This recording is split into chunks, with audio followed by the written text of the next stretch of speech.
नमस्कार, मी पत्रकार Sanjay Patil, SB news Navi Mumbai. महाविकास आघाडीतर्फे आजचा जो बंद आहे तो बंद मागे घेण्यात आला होता। बदलापूर येथे विद्यार्थिनींवर लैंगिक अत्याचार झाल्याच्या घटनेचा निषेध म्हणून हा महाविकास आघाडीच्या माध्यमातून बंद पुकारण्यात आला होता, परंतु कोर्टाने हा बंद बेकायदेशीर जाहीर केल्यामुळं हा बंद मागे घेण्यात आलेला आहे। तर आपण आज पाहू शकतो की आज नवी मुंबई येथील कोपरखैराणे या ठिकाणी सध्या जनजीवन पूर्वपदावर आहे।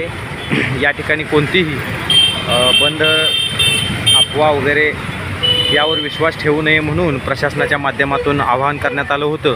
तर संपूर्ण लोकांपर्यंत ही माहिती पोहोचलेली आहे आणि जनजीवन पूर्वपदावर आहे। अतिशय सुरळीत असं जनजीवन आहे।